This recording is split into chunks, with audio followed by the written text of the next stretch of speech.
आपकी जानकारी के लिए मैं दोबारा बताना चाहती हूँ कि day 1, day 2, day 3 we will progress gradually. The Sangeet Vidya Talim that she received from her gurus. Her initial guru was the late Tara Singh Ji, a great pioneer of Gurmat Sangeet. After which she went on to learn music in Delhi from the Faculty of Music. She did her MPhil and PhD there. And मेरे ख्याल आपने तालीम doctor Ajit Paintal जी से ही ली, जो कि पुराना घराना के जाने माने गायक रहे। और आज के दिन आप पिछले कुछ वर्षों से पंडित गणेश प्रसाद जी से तालीम ले रही हैं। तो आपका बहुत बहुत हार्दिक स्वागत। आपके साथ हारमोनियम पे राकेश जी हमारे पंजाब यूनिवर्सिटी से और तबले पर महमूद भाई, आप सबका बहुत बहुत स्वागत। मैं अधिक समय न लेती हुई निवेदिता जी से निवेदन करती हूँ कि वे आज का लेक्चर डेमोन्स्ट्रेशन शुरू करें।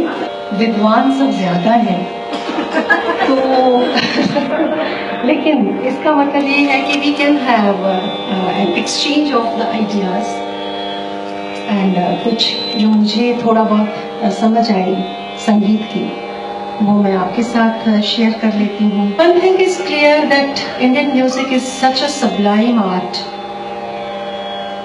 कि इसको जितना समझें उतना कम,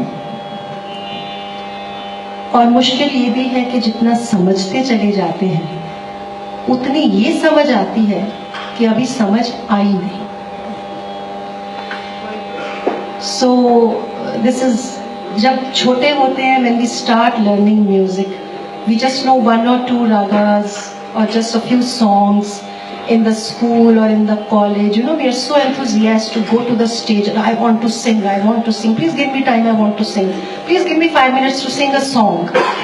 And gradually when we learn how to sing, you know, stage पे बैठते ही एक कंपकपी छिड़ती है कि पता नहीं आज क्या होने वाला है।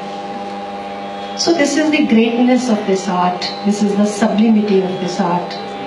Music, the very word itself, start के कानों में घंटियां बजने लगती हैं and we start imagining about some sweet sound.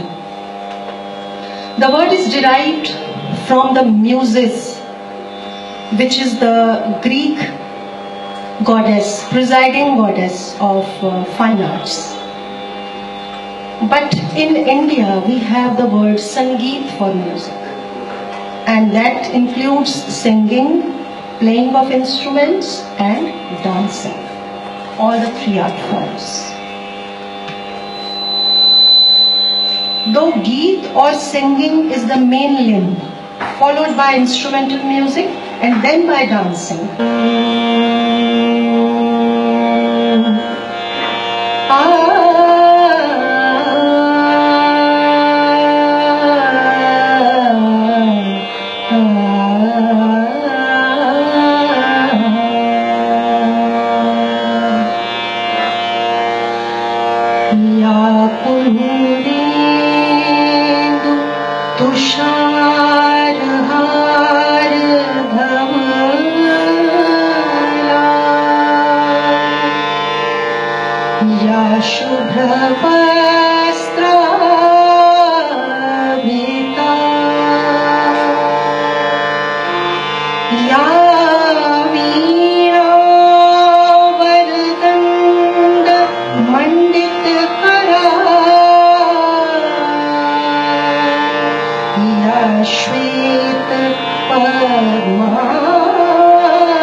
One swar is different from another by being higher or lower. Thus they differ from one another in pitch. Sa re ga re ma pa dha ga ma sa. Now you can recognize. In this group of 7 swaras, each swara is higher or greater in pitch than the previous one. These 7 swaras are Shuddha swaras or the natural notes. A raga can use 5, 6 or 7 notes. Not more than 7, not less than 5. The 5 notes, if a raga takes, it is called Audava raga or a pentatonic melody. If it takes 6 notes, it is called Shadav raga or hexatonic melody. If it takes 7 notes, it is called Sampurna raga or heptatonic melody. It can use both the variations of a swara also, such as Ga, Shuddha and Komal, but shall use them in ascending and descending order differently. Raga always has a proper ascent and descent. हर राग के ऊपर जाने का भी एक तरीका है, वापस आने का भी एक तरीका है, तभी वो राग कंप्लीट होता है. Now raga is not formed by a simple arithmetic working only. This combination should be aesthetical, creative and depicting various moods and emotions.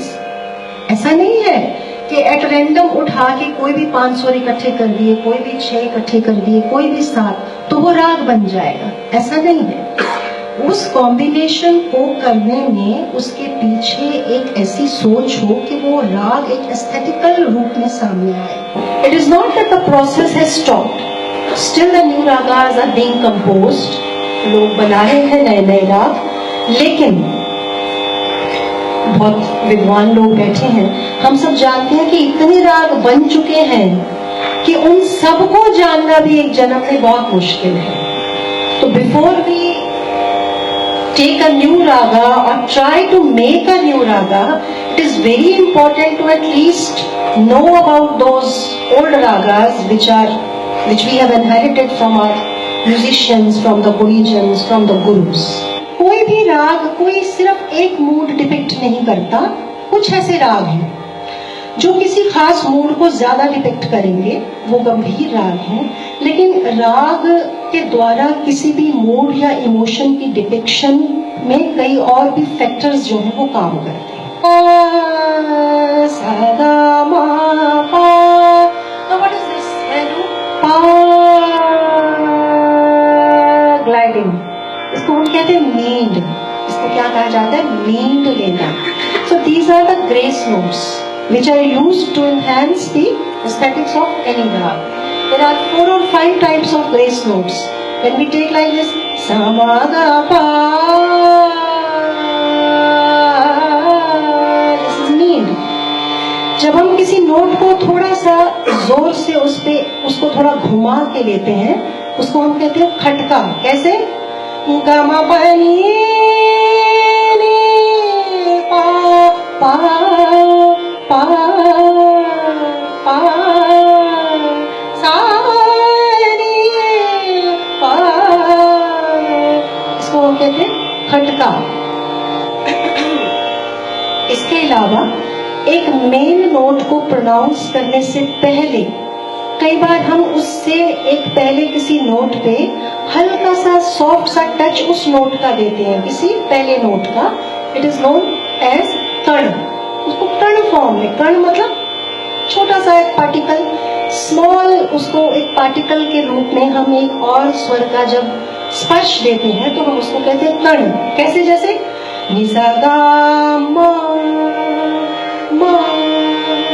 अब ये माँ बोलने से पहले मैंने थोड़ा सा पा, उससे थोड़ा सा कण लेके सा गा मा पा गा मा बनी पानी पानी. नी को सा का कर लिया. सा नी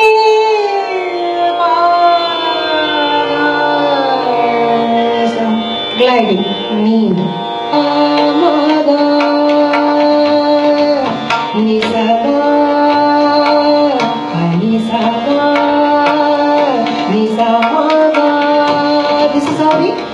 start elaborating the raga by different combinations. Ni sa ga ma pa